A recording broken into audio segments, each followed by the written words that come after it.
Great skills again by him. Oh, marvellous goal by Rout. Welcome to the Rangers Journey. Yes, hello, good evening and a very, very warm welcome to the Rangers Journal. It is Monday, it is 6:30pm and Rangers have hit 8. Queen's Park are out the cup and you're tuned into the only show where the Spiders get well and truly swatted. I've been working on that one all day. Tonight on the pod we're rewinding that 8-0 mauling at Ibrox, Tav's hat-trick, Nadiri's double and a scoreline so brutal that even the scoreboard will need a lie down. So we're going to pick through the goals, we're going to talk about revenge for last season and whether this was a statement win. Or is this just a win we should be expecting against lower league opposition? So hope you're all doing well, guys. And to join us to talk about this tonight, first of all, we got Richard. How you doing, Richard? Evening, mate. I'm well. Thanks for having me on. Always good to see you, mate. We were just talking off air there. Richard's he got off a long haul flight last night, so he's a little bit peaky this evening, but he's still here. He's still here to talk Rangers. So top man, Richard. Cheers for that. And next of all, it is Scott. How you doing, Scott? You're looking very majestic, my friend. Yeah, I'm doing well, thank you. It's nice to be back. A wee bit of a break just due to immense work pressure. So nice to be back. Especially nice to come back on the back of a resounding 8-0 victory yesterday. Yeah, it gives us something positive to talk about, doesn't it? So yeah, good to have you on, Scott, as always, mate. And last but not least, Ross. How you doing, Ross? Long time no speak. You well? Yeah, it's been good. I'm turning into the Dujon Sterling of the pod because I'm on for a pod, then I'm away for 3 weeks, and then I'm back for 2, and then I'm gone again. So yeah, it's nice to be back and always to see the wonderful faces. I've run into Richard the last couple of weeks in Porto, but I've not seen Scott for a while, and that majestic beard that just...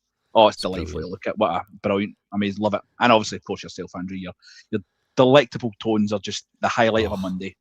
Look at that. I'll give you the tenner later. Cheers for that. No, good to see you, Ross, as always, mate. As always. It's at least you're not the Rabbi Matondo where you're in for a couple of, at least it's Sterling. So, you are of the higher echelons of the injured Rangers squad. And don't forget, guys, tonight's pod is proudly sponsored by the good guys over at the Bluebells Bar, Puerto del Carmen in glorious Lanzarote. So if you're over in the sunny Spanish Canary Islands, you'll find a warm welcome at the only Rangers bar in Puerto del Carmen. It's family friendly, eat, drink, chill or party, and you can watch every Rangers game there live. There's nothing better than having a sangria and watching Rangers in the scorching heat. So when you're in Lanzarote, do pop in and say hi. And of course, we do have an Etsy store. Yes, there is a barcode at the top of your screen, a QR code, and you can get stuff like this Rangers Journal hoodie, which is available on there to purchase now. So let's get to it. So we'll have a little look at the team for yesterday. So having a look there, we had, of course, Liam Kelly going in goal, being rotated for the Cup. We had James Tavernier back in place of Max Aarons. I couldn't think of his name there for a sec. Allegedly, he wasn't able to start yesterday, but he was looking to be starting, so maybe he's got a little tweak or something. We had Dija, Sterling, Romans, midfield, Diamande, Chukwani, Skovolson, Antman, Majovski, and Nadiri up top. And you can see there was the match ratings, which I do believe was it from Mitch last night, which you can find in a bit more detail on the Rangers Journal socials. So Richard, I'll come to you first. When you saw the team sheet come out, was it kind of a side you were expecting, or did you maybe expect it to be a little bit more rotated? Kind of expected a little bit more rotation, to be honest. Pleasantly surprised in a way, because I did actually want him to put down a marker in this game, but overall pleased with it. Again, I didn't expect Taff to be playing, as I guess the plan was that he wasn't supposed to be. A few others as well, but I was expecting, one of the ones I was expecting to start was Matondo. I thought they might have used that just to show that he's fit, maybe to get him, I don't know, out the door, or whatever they wanted to do. But I did expect him to get given some minutes and to rest some players ready for Motherwell, but pleasantly surprised and very surprised that we've gone with 2 up front, which I've been dying to see for a long time. So I don't know if that's just a one-off, but I'm hoping it's not. Yeah, no, it's something that has been debated, hasn't it? It's hopefully we are looking to do two up top, because I think that would I think change our attacking dynamic a lot, and I think we've got some more competent players now able to play there with that. So yeah, definitely agree. As Richard said there, Ross, it did feel like this could be a game for Matondo, a game to put him in the shop window. Did that lineup have any major surprises for yourself? No, I'm actually probably what surprised me more is the fact that we did make some changes from what would have been probably the standard starting lineup, and it still looks pretty strong. That was something that really impressed me, is that we're starting to see a little bit more of the real depth of the squad being kind of being put out there. I think Matondo now, I know you're saying you want to manage minutes, but it's not really our problem anymore. He can't go anywhere. He can't be transferred, and at the end of the season, he's got a contract anyway. So it's kind of just, maybe just a case of, I don't know, trying to keep him fit for himself, really, more than anything. So I mean, like I say, he played and he was fine, but I don't know. I like the fact that we played Ant-Man. I thought Ant-Man, he needed time, he needed minutes, and he needs a little bit of confidence. So if you gave me a choice, I'm really glad that Ant-Man played. He's had a little bit of a tough time so far. Perhaps slightly unfair on him, but it's one of these things. The last thing I did want to say there is, it's not a surprise that Rangers played 4-4-2 at home and scudded a team. Just, we talk about wanting to relive the 90s, let's relive the 90s, play 4-4-2, big guy and a wee guy up front, a wee-ish guy in Miovsky, and a big guy in the dairy, and we win. Simple. It's almost like the Michael Owen school of tactics, isn't it? Where it's like score more goals in the other team and you'll win the game. Sometimes you do have to almost get it back to basics a little bit. You're starting to see this across football now. There's been a few teams in the EPL that have gone 4-4-2, and in Europe as well. It's like everything goes full circle at some point, and maybe we are heading back to the 90s. Apart from, I think the only difference is obviously goalkeepers back then just used to hoof the ball forward, didn't they? But I think now slightly a little bit more technical 4-4-2. But yeah, no, I do agree. There's something about a 4-4-2, tried and trusted. The subs, Scott, we had Asgard, Bajrami, Butland, Gassama, Matondo, Magoma, Moore, Raskin and Suter. A fairly strong bench, Scott. So looking at that, do you now see there a little bit of depth in that team now going forward? Yeah, I think it's hard to see. I think it's hard to say that there's not some depth in there. As Ross rightly touched on, there was a lot of changes made, and we still appear to have a really strong side that started the game. And you obviously, you don't have Raskin in the middle of the park there, but you get Chikwani and Diamande, who are very able to come in and put on a good show. There's definitely strength and depth. I maybe expected Barami to have more of an impact or more of a part of the game yesterday, just being based on the opposition. But it's a really good headache for Danny Rout to have at this point in time, because there does seem to be strength and depth, and I can't ever imagine myself saying that back in August, but it's much like the 4-4-2. We've kind of went full circle a wee bit. Yeah, oh God, that sounds like, it just feels like such a long time ago, and it almost feels like a different era almost, August. It's quite insane how far we've come in that kind of short space of time. Richard, obviously the Rangers Journal's man of the match has been given to James Tavernier. Obviously 3 goals, an assist. You got to kind of be man of the match for that, haven't you? Is that the right one? Yeah, I mean, as much as Tav's got a lot of haters, he didn't really put a foot wrong. You can't really, put a guy down for all his contributions last night. Not even that. I think it was even just the corners that he put in, not for just the assists, but his actual all-round play was brilliant. So as much as people want to put him down, I don't think you could ask much more of him last night. So I think pretty well deserved, to be honest. Yeah, no, I do agree. And of course, we looked at the Queen's Park team. They kind of set up with a 4-2-3-1. They had their hero Ferry in goal, obviously, from a year ago. We all remember that game. And I think, Ross, there was a little bit of fear. I say fear, that's the wrong word to use, but we have a sleep paralysis demon, and it's called Queen's Park at home after last year, with that horrific result where just nothing would go for us, and then we get that penalty in the last minute, and the keeper Ferry saves it. He has the game of his life. Was that in the back of your mind at all, Ross, going into this one? No, I think you probably have to look at it in isolation, and it was a freak result. And that's not trying to do a disservice to Queen's Park, but these results only happen once in a blue moon for a reason, because it's a freak result. And what the one thing I did like about the way that we set up yesterday was that we gave Queen's Park the respect by playing a strong team.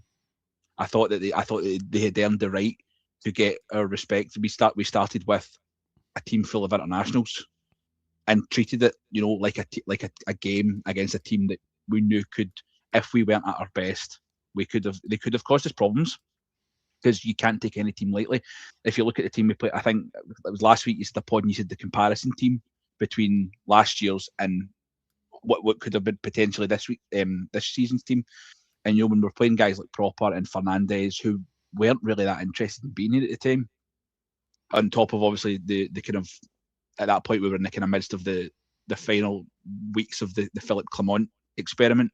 But as this time we're a team in form, we've got guys who want to be there, guys who want to contribute, and we treated it with respect, but at the same time we were ruthless, we were aggressive. And we've seen other teams, other Rangers teams that could have really just at 5 could have settled, and we could have went, well, the game's done, let's not get any injuries. And we actually still, it sounds like a bit of a backhanded comment, but we still respected Queen's Park enough to go out and go, no, we're still want to win the game. We want to try and get goals, and we want to give you 100%. Which, and I know it's like I say, it sounds like I'm trying to beat them down a bit, but I think they had earned the right to be given that level of respect based on last year. And I know that they've had a bit of a bad season, and they're having a bit of a mini crisis at the moment with their kind of main financier Willie Hockey pulling out, and they've kind of started to plummet down a bit. But there's these cup shocks happen for a reason, so you could never ever take them lightly. And like I say, we learned to our own detriment last year that they deserve the respect.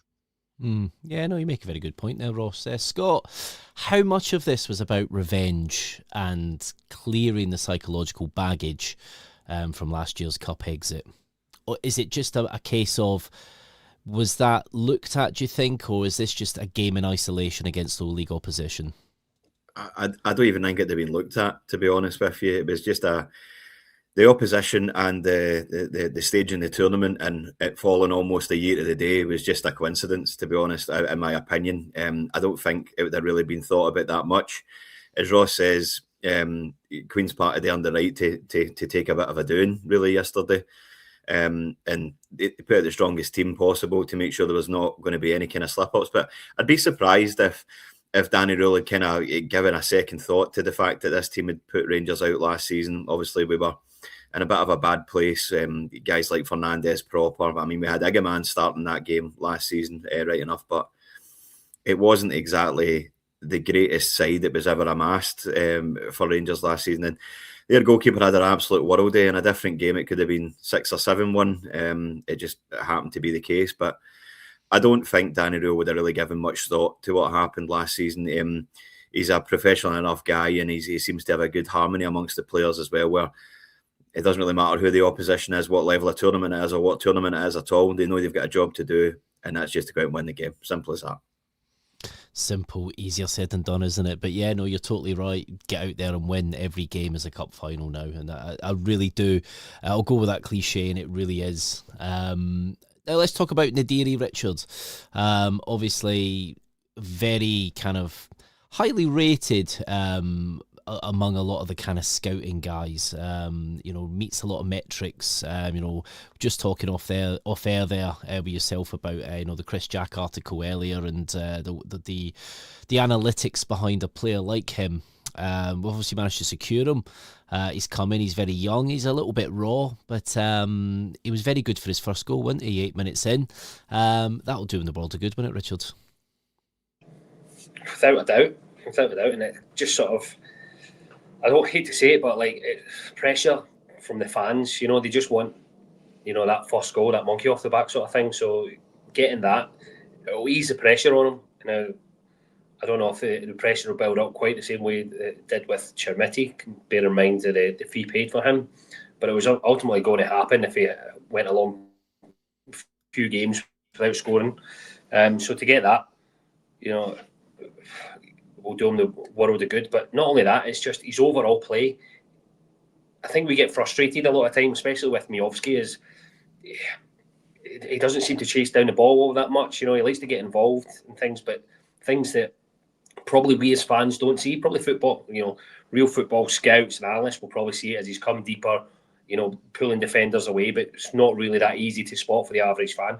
Whereas when somebody's running down defenders, pushing, actually fighting for the ball, running down sort of lost causes, sometimes that's the sort of player that Nadiri sort of seems to be for me. He'd done it quite a few times yesterday in the game, but I think that's just the sort of attributes that I got a feeling that he's got, which I think he's going to endear himself to the fans quite easily for that. Although also the fact he seems to know his way to goals is going to help. But for those games where it's going to be tight, which I expect it's going to be at Fir Park, chasing down, pulling defenders out of the way, winning headers, maybe not getting the opportunity to score because it's going to be tight, but hopefully he'll take it. But I think we've got a real player on our hands, and coming from the third division in Germany, it seems like a steal so far. I think they paid over odds to get him. I think they had agreed 3 million in the summer. We thought an extra 2 we can get him now. The deal to bring in Cameron, we're probably going to pay 2 million or something like that over 6 months to bring him in anyway. Why not pay the extra and get Nadiri? So makes good business sense to me so far. That's it. I think we did. We're in an opportunity where we can go for the title now, and I think obviously as the window was closing, it was looked upon. You know what, we need to get this lad in now, and it does make sense. 2 million could win you the title there. So yeah, no, do totally agree. Ross, I'll come back to you, mate. How big a moment was that goal for Nadiri? Obviously he bagged 2 goals overall in that 8-0 game. Is that now him, do you think, cementing his place as the striker to be starting? Or do you think once Chimiti's because I know he had some stitches, didn't he, in his Achilles? Do you think he goes straight back in? What do you reckon? It's a nice conversation to be able to have, to be honest with you. I think that,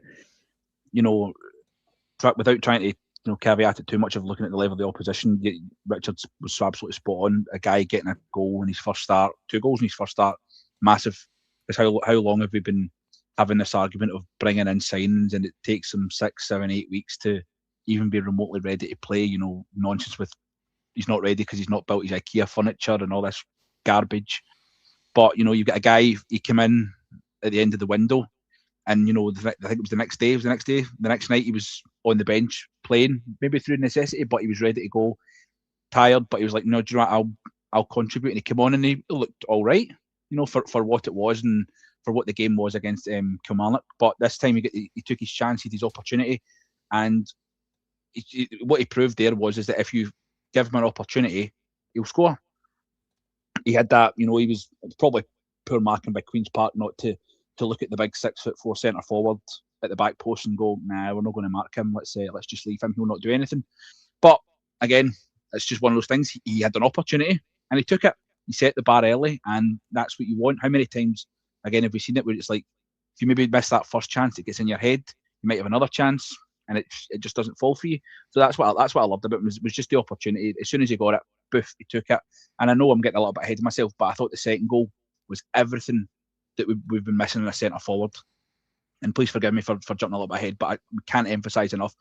The ball gets hung up by Antman, and what does he do? He's powerful, he's aggressive, and he just goes, I'm beating the centre half to the ball, come hell or high water, and I'm sticking the ball away. And it was just, that will absolutely do for me. And see if like what you said there, Andrew, was see if the extra 2 million we've had to spend to bring him in, and he scores an extra 10 goals, maybe eight goals domestically, 10 goals, 10, 15 goals by the end of the season, that could give us potentially a League and Cup double we're now looking at, worth every penny. I do agree. Worth it. At the minute, as it stands, obviously we don't know what's going to happen over the next few weeks. And even indeed season. Obviously we've seen, but there is lots of potential for him, and he's young. And I just think that, and it was such a good goal. When you talk about that second goal, it was actually great to see a proper cross into the box. It's actually meeting someone from Antman. We know Antman's capable of it. Finland's Player of the Year. It's been a very stop-start career from out Rangers. Injuries haven't helped. He didn't seem too happy either. I hope that's changed now, because I do think he'll be somebody that will be able to contribute to the team. So yeah, well said, Ross. Scott, I'm going to come back to you, mate. Obviously, we were speaking earlier about the team's mentality at 3 and 4-0. Obviously, it could have been easy just to kind of drop off there. Was there a real hunger to keep going, or did the game just naturally open up a bit? What was your take on that? I think there was with the hunger to keep going. I mean, it obviously shows by the scoreline at full time. But you know, it's like yourself. The game's done. It's 5-0. It's half time. It's all well and good for Danny Rout to be saying to the players, right, don't take the foot off the gas. You're going out in the second half. I want the same thing again. But so it's going to creep into players' heads that the game is done, and then they're going to start maybe subconsciously looking towards the fact that they're not trying to pick up injuries. They just want to nurse the game out, just get it done. And it is going to just die off. It's just natural. It's just what's going to happen. The fact that we did keep pushing, it was obviously a positive as well. And the Queen's Park defenders would have slept well last night, that's for sure, because they'll just move from side to side for 90 minutes. I mean, it was obviously a drop off when the substitutions start to happen. That's just what happens in games. And then when Nadiri went off as well, we kind of lost that dimension that he provides when he's attacking the ball at the front post, near post, or back post rather. And we did have a drop off in goals at that point in time. But it's just what happens. I'm not going to be too upset about it, because the objective, well, for me, and I think I probably speak for a lot of Rangers supporters when I say get through the next round, make sure there's no any silly injuries that are picked up during the process of it, and just kind of go for there. If you can rack up 5, 6, 7, 8-0 wins, then that's an absolute bonus. And it's always nice to see the new guys getting a settle in as well. And it was a good confidence boost for a lot of guys, especially guys like Oliver Antman, who you touched on. He's maybe not had the best of times. He's maybe not looked overly happy at some points and times. But he performed really well yesterday. Admirable shout to him going to right fullback as well. I thought he'd done really well. I thought he linked up with Skov Olsen well down that right flank, and that provides another dimension for Oliver Antman as well. Not to say that it's going to happen on a regular basis, but with Dujon Sterling being as sort of as reliable as what he has been, there might well be an opportunity for him to slot in there at some point in time towards now, between now and the end of the season. Yeah, do you know what? That's the thing. I think when you get to that crunch part of the season, sometimes, you know, I think the physical demands of football, especially these days, yes, there's sports science. Yes, people are generally fitter. You know, they watch more what they do outside of football to keep their bodies in shape and stuff. But footballers are human and they can break down. And when you get, especially when you've had a lot of football, it would be interesting to see how we can cope. Not that you want to see that situation, but obviously you got options there, options that we've managed to kind of try out a little bit there. So do agree. So obviously, Richard, in that second half, I don't want to say standards dip, but the tempo dipped just that little bit, I think, when the subs were made. Who else showed that kind of leadership when that tempo did go down? Who kept the standards up when it was kind of getting to 5 and 6? We've already mentioned them, but for me, man of the match, Tav, but it's what you'd expect from your captain, to be honest. He's got the experience, he knows what the club's all about, he knows that we don't want the standards to slip, so you know, he was the one that was driving it. Obviously, moving in a little bit, he didn't really have that, wasn't really going forward as much, but him definitely. But who I did think, I don't know if you were going to mention him or not, but Chikwani for me was brilliant, outstanding. He's just doing the dirty work and making it look simple. He's been able to, you know, get those second balls, the little ones bouncing away, just gets them with ease. Just players seem to be bouncing off him, but he's not just that. I mean, the last player we had that, you know, Steve Davis or Ryan Jack, that were able to sniff it out, but then just pass it, and that's it. Let one of the more attacking players, you know, press forward. But he seems like he's got that about him as well, which is impressive. But he just strikes me, and I don't want to jinx it, right? But he just strikes me as a guy we're going to get 7 out of 10 every week, you know, and hopefully we're going to see more of the 8s, 9s and 10s. But I think he's just that individual that we're just going to be able to rely on. It's going to be able to sniff out danger. So far, obviously I know it's early days, but I like to get carried away, right? But he was just absolutely outstanding, covered every blade of grass, and just had all the midfielders in his back pocket. So I'm looking forward to seeing more of him.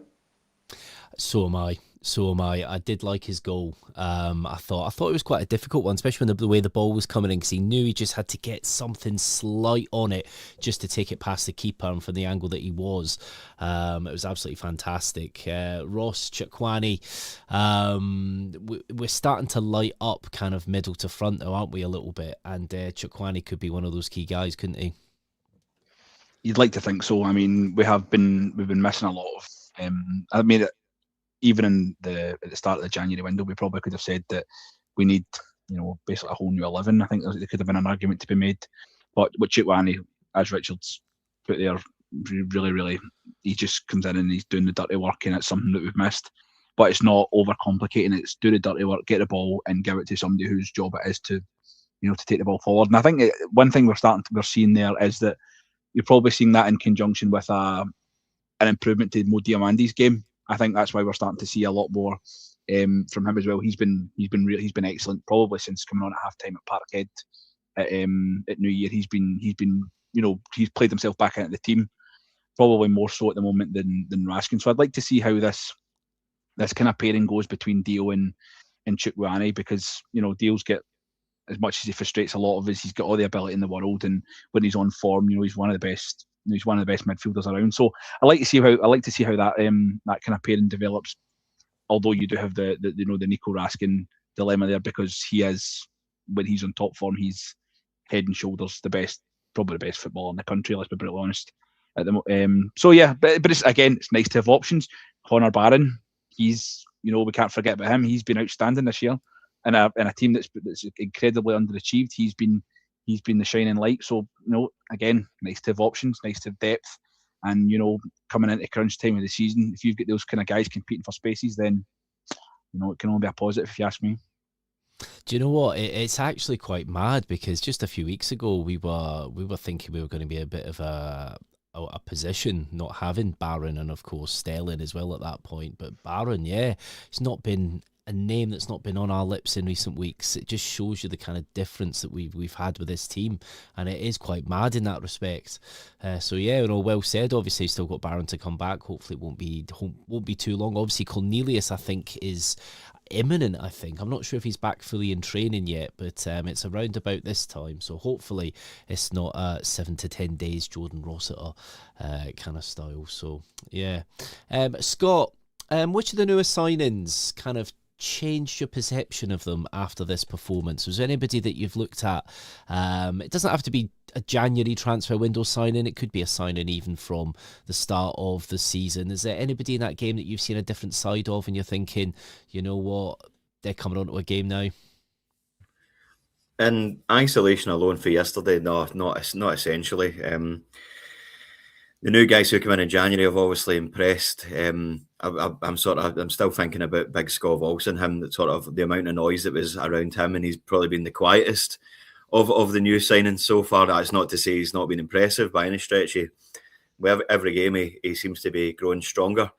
Obviously, he's not played an awful lot of football this season, so we might have to be slightly patient with that. And as we know ourselves, wingers they're notoriously kind of up and down at times. So, I mean, it's mainly the kind of unit itself, and the effect that Danny Rule has had upon the team is kind of more impressive to me.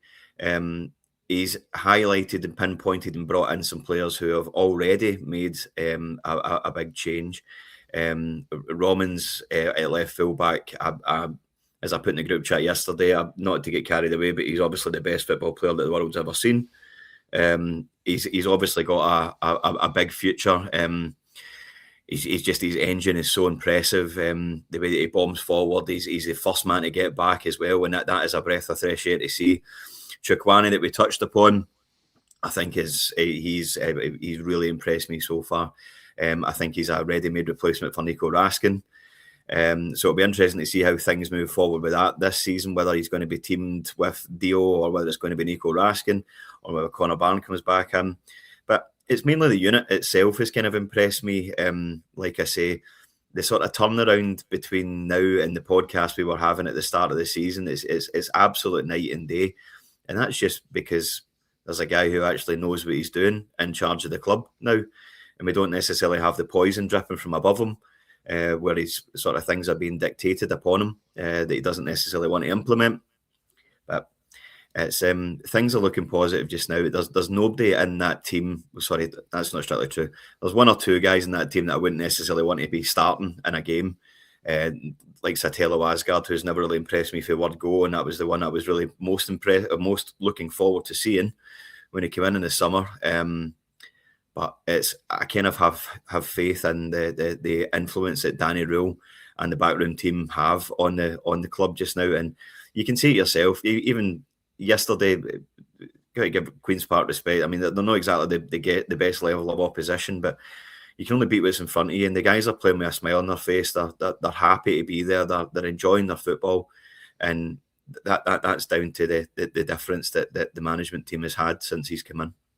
Yeah. No, do you know what? I do like Danny Rule. I like the way he goes about his press conferences. He doesn't overpromise things. He doesn't set dates when you're going to see certain things. He's went about his business and changing the ideology of the team, I guess, in a sense you could use that word, where he's just completely torn. It takes a lot to uncoach what Russell Martin has done to those players, that system, the methods, and kind of start making us deadly again, with scoring and just being an attacking side.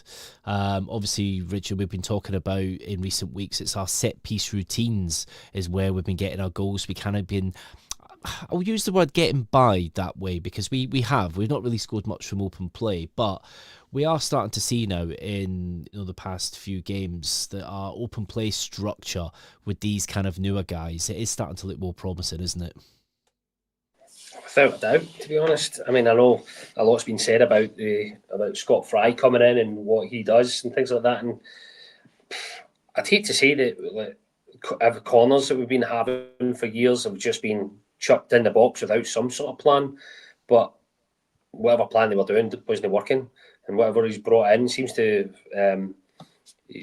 just giving us a new threat. Obviously this season we've signed players with a bit of more of an aerial threat, for Big Fernandez, Asgard, even for the height of them. Raskin's always been a bit of a threat and just came up with a few, but the biggest point I think about it is that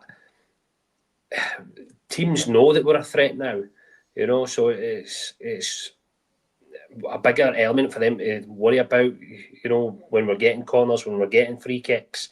Obviously, they're always going to worry about Big Fernandez and things like that, but it seems to be happening not just from those guys, but we're having more play, more variation in it, which, it's a breath of fresh air, and it's something that it's been a long time coming. Yeah, do you know what it has? And we as Rangers fans, we have suffered in recent years, and you're totally right. The amount of times we get a corner, and I think the last time we were okay from corners was probably when Connor Goldson was in the team, where Connor Goldson would pretty much meet most of the corner balls. But even then, he would get about 1 in 10 on target, so it wasn't really anything good. And you look at stats from corners, I think in general, not many teams score many goals from corners. I think the stats are very low. I remember reading once it was something like 13%, which, don't get me wrong, has that changed? I don't know. But for us, we are definitely way above that. You can clearly see that. So what we are doing is working, and it's not just the same set pieces. We're doing in-swingers, out-swingers, short corners, and they're all coming off with golden opportunities. Even if we haven't scored, we've forced a save from the keeper, and nobody can work them out yet. Now, it doesn't mean nobody will at any point, but as it stands, teams are really struggling with that, and I really do like that. So big up to Scott Fry. He definitely knows what he's doing there. But the thing I was making, that I think it will now become more of a psychological threat. The more that we go on about it, the more emphasis that we see, the more times we see on Twitter, X, corner to Rangers.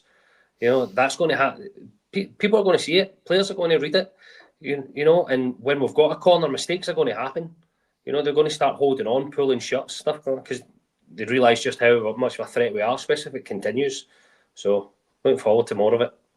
Oh, definitely. It does become a thing, and you are totally right. It was like the whole penalty to Rangers thing a little bit as well. They start becoming a thing, and you're right. Players do get, they will look more and they'll make more mistakes, and we're all there for it. And I think when you believe you're good at them as well, you will be better. at them as well. So yeah, definitely agree. Ross, was there a point in the game? Now, obviously, Queen's Park, they're not the toughest opposition we'll ever play. Not the worst either. We have to be honest. We've got to show them some respect. I felt to a degree that I remember in the 55 season that our kind of 8-0 win over Hamilton was a very big statement win that you just knew, okay, we're doing things. And it did feel that way with that result. Did this result feel like that a little bit for you? Or do you think that, after the first few goals, maybe Queen's Park mentally checked out a little bit? What do you reckon, Ross? I think it's really hard to not take it in isolation just because of the level of opposition, and that's, like I say, we were speaking earlier, it's not a disrespect to Queen's Park, but I don't think you can, we're in a position where we're kind of damned if we're doing, we're damned if we don't, because if we were poor and we maybe only won 1 or 2-0, then it's, it's kind of, Rangers are, wobbling, but if we win, by a significant scoreline, it's, well, you're playing the team that's bottom of the championship, you should have been doing it. So I think these games you really can't win, it's just about getting the job done, and, and we're never going to get the credit from external sources anyway. Nobody's ever going to give us credit for anything at all, let's be honest. Even, last midweek we beat Kilmarnock 5-0 and 5-1, and people were like, well, it's because they were down to 10 men. I'm like, well, we were probably still going to win the game, let's be honest. What I think will define it is Wednesday night when we go to play Motherwell. I think that's more of a statement game. We've got a lot of big games coming up, but if we can go and get a result against Motherwell midweek, then I think people will maybe go, let's not take it in isolation. Maybe Rangers are, because we have been on good form. I think we're probably the most informed team in the country at the moment, and we're making games. We're making the games that we should be winning routine, which is probably one of the best compliments you can pay Danny Rowe. I know we had a little bit of a disappointment at Easter Road last Sunday, but since he's come in, the games we should be winning, we've won. Or the ones we should be we're playing if a bottom half team or whatever, we're playing a team in the cup. We beat Annan Athletic 5-0, we beat Queen's Park 8-0. We should be, especially with the level of players that we've got, the level of investment that's been put in the team. The problem was at the start of the season, we weren't doing that. We played Alloa in the League Cup, in the kind of early rounds of the League Cup, and we struggled, despite the fact we had good players on the park that day. So I think that's the best compliment I can pay at the moment, is that the team is doing what it should be doing. But and I think that the next 5 or 6 days will really, really show where our intentions are for the season. Yeah, no, 100% agree there. And it is a weird one because on paper, if you put it into a simulator, 8-0 is probably the result you probably would get from Rangers playing a championship side, especially at home. But we've seen in previous rounds, there was a side that struggled against Auchinleck Talbot. It was 1-0 for the majority of the game against a junior side, and then it wasn't until a late goal. So, so it's not as easy as it sounds all the time. But Scott, I'm going to ask you this. Obviously, we are going to look ahead now to the games we've got coming up. What, if anything, can we genuinely take from an 8-0 win over a championship side and project into league games, especially when you look at teams like Hearts and Motherwell? Well, the confidence, we can take that. I mean, at the end of the day, you can only beat what's in front of you, and you can do it in style, or you can scrape past. It's as simple as that. The players went out yesterday and they got the job done. They've done it well. It's as simple as that. We just need to continue up with more professional performances that are just going to put these teams to the sword early doors. As we said, Queen's Park are not exactly the greatest opposition in the world. A team like Rangers should be beating them every single day of the week, and that goes into into midweek against Motherwell as well. With the greatest respect to Motherwell, they're playing some amazing football. They've done so well this season, but a team like Rangers should be beating them 9 times out of 10. It's as simple as that. And we need to take that going forward. We need to sort of harness the good feeling that's about the club just now and move on with that. And we don't let standards drop. It's as simple as that. We need to go, kill the game off, hit them early doors, press them hard because they'll play out for the back. Press them hard, get the job done professionally. See if it's a horrible scrape through 2-1, couldn't care less.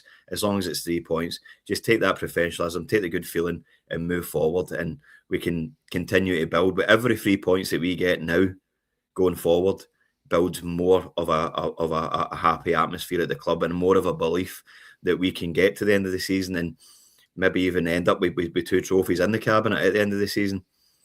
It's all about that. Yeah, no, I do agree, and you know, it'd be nice to see 2 trophies, especially one being the league title. Because I can't remember the last time we actually had 2 trophies together in a season. It's been so long, and it'd be so welcome. Obviously, we haven't got into all the goals tonight. I think we'd have been here until about 10, 11 o'clock if we did. But obviously, Nadiri with 2, James Tavernier with 3. Obviously, one was credited to him. You know, the keeper did mess up, but it was on target, so it is rightfully James Tavernier's. You're not going to take that hat-trick away from him. Obviously, there was a Shields own goal. Majovski finally got his goal. And obviously Chukwani late on. I think the Shields own goal is the one I was thinking of with the header, but I think it might have come off the defender last thinking about it. Yeah, there was so many. It's hard to keep up with all these goals when you score 8. It's a nice problem to have, I guess. It's a nice problem to have. But we actually did have 10 shots on target yesterday, so we were very, very clinical with what we had. So, yeah, there we go. So it's always good to get through to the next round of the Cup, and especially when the draw was made. And, of course, we are going to be playing Celtic. Now, it's either going to be Saturday the 7th of March or Sunday the 8th. It is going to be in with a bit of fixture congestion for that lot at the other end of the city. So absolutely brilliant. All the conspiracy theories are starting already. But ourselves, we do have an important fixture coming up on Wednesday against Motherwell, of course. So Ross, obviously we've touched on Motherwell a little bit. They are probably one of the better footballing sides when it comes to actually their press. Very organised, very quick, some nice one-touch, fluid passing. They've got some very good players in their side, some real gems that have kind of been brought in. They'll be up for this. It's, of course, at Fir Park.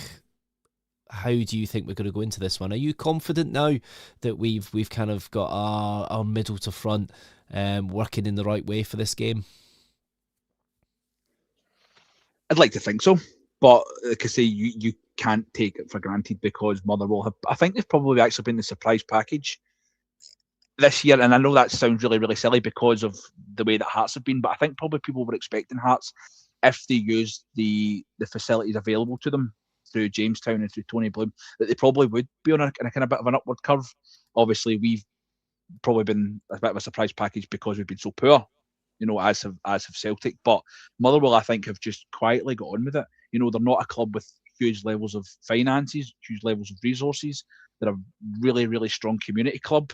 And they've got guys there, the supporters turning up to support them. They've clearly found a good manager in Jens Bertalascu, who, you know, I didn't really know much about him before he turned up here. I think he'd managed somewhere in England, was it maybe Barnsley or something he'd been at? I wasn't 100% sure. But he's clearly got players to buy in, and you were talking earlier on about how Danny Rose created an incredibly good atmosphere at Rangers. The players want to play for him. He's done exactly the same at Fir Park, you know, and he's got guys there doing things that they can do. I think that's always been a bit of a problem with, you know, tactical managers coming into Scotland and expecting players of perhaps a lesser quality to do things they can't do. And that's why we tend to resort to, you know, a lot of the clubs were always very good at just going, right, let's just play simple football. But what he's done is he's created a team, found good footballers, and are getting them to do what they can do and getting them the best out of it. And you're seeing that with, you know, they lost their best footballer, Lennon Miller, last year, who was you know, absolutely outstanding for them. But they're probably a better team. They're probably a better all-round football team this year. You know, they've got Elliot Watt, they've got the boy Just. Maz Vinicius obviously he's been the standout for them, but he was there last year, and people seem to forget that he was there last year and didn't really do much. I know he scored against us in the kind of hectic 2-2 draw, but he's been a standout for them this year because, you know, they're getting the best out of him. They're letting him do what he's good at, and so it's no surprise that when you get that and you have that buy-in from players and yet the buy-in from the support as well, so you can't ever take it for granted. I know Fir Park has, you know, up till recently was actually a pretty good hunting ground for us.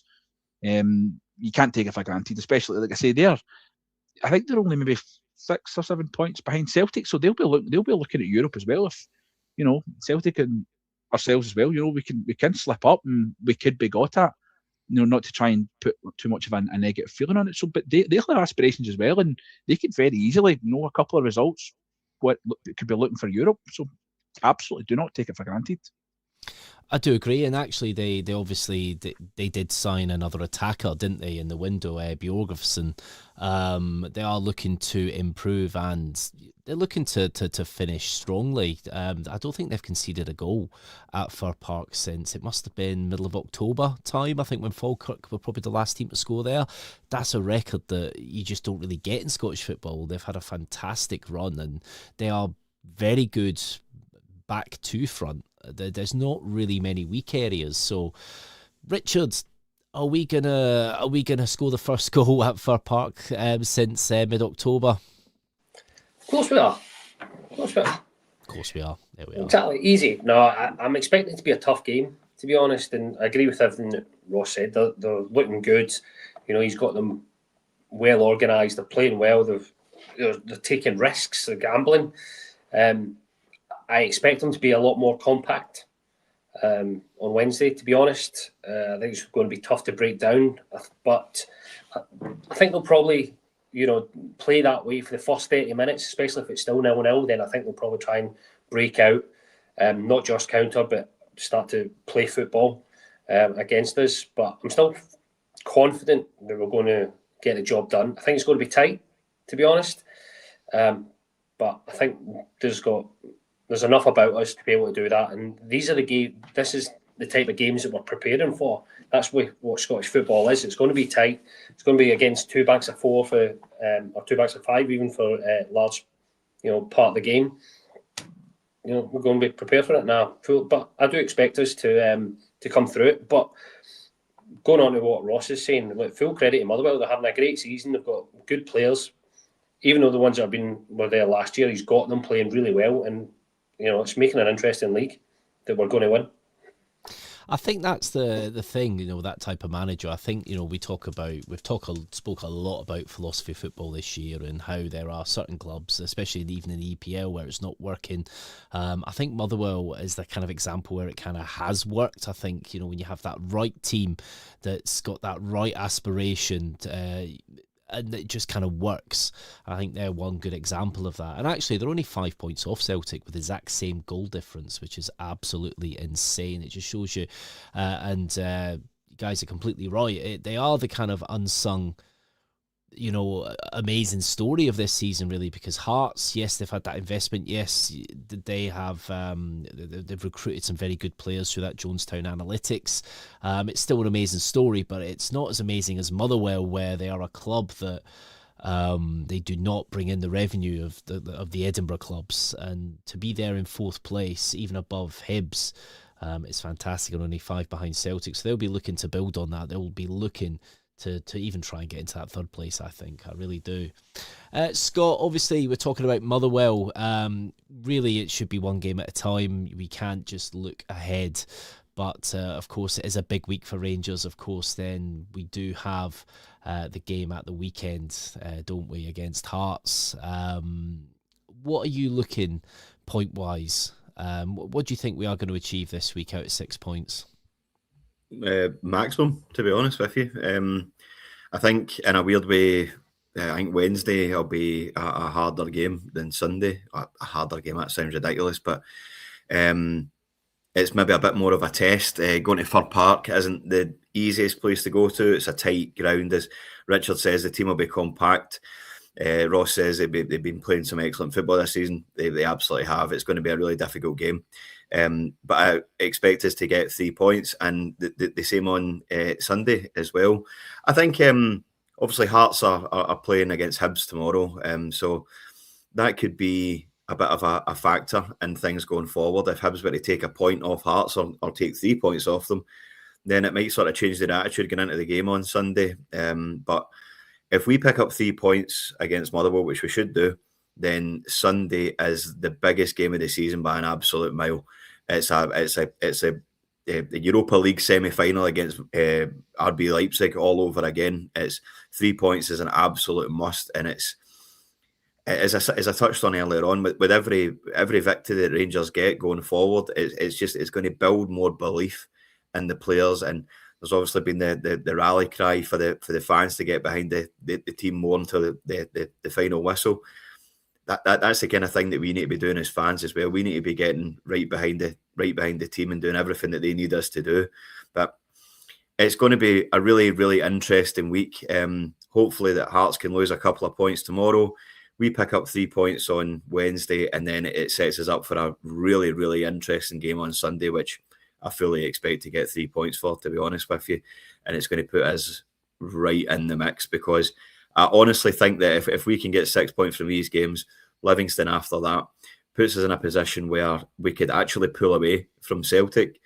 Moving forward, if we do get a positive result against them at Ibrox on the 1st of March, I think we're in there. I'm normally all doom and gloom and everything like that, but I'm feeling very confident at the moment in time. But we need to get past the game on Wednesday is the one that sort of gave me a bit of a sleepless night at the moment. But Rangers will be fine. Well, Rangers will be fine. Oh man, I wish I had that confidence. It's there in the back of my mind. You can't help it. But yeah, there is that possibility that if we pick up 6 points and things happen elsewhere, we could be top of the league by 7 o'clock on Sunday. But we can't look that far ahead. Of course, we have Motherwell on Wednesday, and the Rangers Journal will be there to do your pre-match, your post-match, and we'll be looking at a really big game at Fir Park. But yeah, that's all we got time for tonight, guys. Thank you ever so much for listening to the Rangers Journal. Of course, head to Twitter, like the Rangers Journal on all the socials. Of course, I'm on the Ibrox channel as well. And don't forget, like and subscribe on YouTube to the Rangers Journal. Turn your notifications on and you will be notified anytime the Rangers Journal goes live, because sometimes we do have little impromptu pods, especially when things happen, because there's generally always something happening in the world of Rangers. So I'd just like to thank everyone. Richard, thank you. Pleasure as always, mate. Thanks for having me on. Always a pleasure, Richard. Good to see you, mate. And Scott, thank you ever so much. Yep, thank you. It's lovely to be back. So let's hope the winning run maintains and I can come back on with a big daft cheeser in my face again. Oh, I love a big daft cheeser, but then I can never see it under your beard, to be fair, mate. It's so majestic, it takes the attention away, so there we go. But thank you for coming on, mate. And last but not least, Ross, thank you ever so much. You are definitely number one in the Ross League. It's going to be a hell of a week to go hunting, guys. Let's hunt. Do you know what? That's the perfect way to end it. Let's hunt. Every night's Rangers Journal night. Take care.